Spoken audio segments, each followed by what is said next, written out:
председателе. Почитувани представници на владата, почитувани колеги и колешки, почитуван премиер.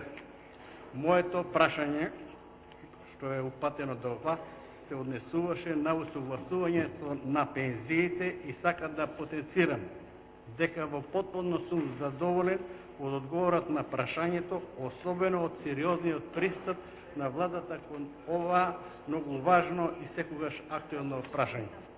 Но поради јавноста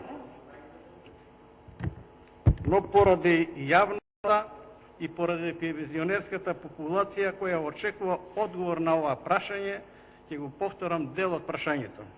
Почитуван премиер, раководството на партијата на пензионери во контактите со граѓаните, а особено со пензионерите, наидува на големо незадоволство од начинот на согласување на изголемување на пензиите. Токму затоа одржаме повеќе координативни средби со председателството на Сојузот на пензионери на Македонија и со повеќе здруженија на пензионери. Од тие причини, извршниот одбор на партијата на пензионери донесе заклучок да ја афирмира во јавноста својата програмска определба во разумен рок, законски да се регулира со односот на минималната и просечната пензија и просечната плата.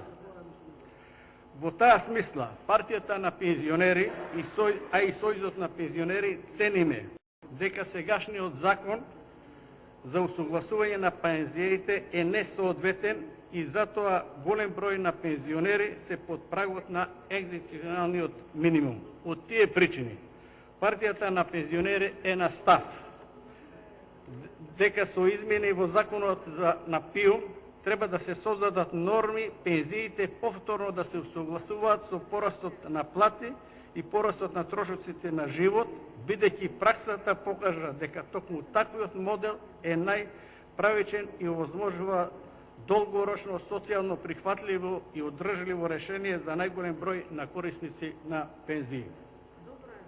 Во конкретно, законската регулатива пензиите да се усогласуваат два пати во годината, од 1 јануари и 1 јули со порастот на индексот на трошоците на живот по овој основ од 1 јануари 2020 година пензиите не се усогласија бидејќи порастот на трошоците на животот во претходното полугодие беше минимален. Согласно тоа, цениме дека треба да се извршат одредени измени и затоа, господине премиер, иако сум потполно задоволен, би ве замолил експлицитно, ако сакате да кажете во која смисла размислува владата и кои мерки ќе ги преземе за надминување, односно облажување на овај проблем. Благодарам. Депутати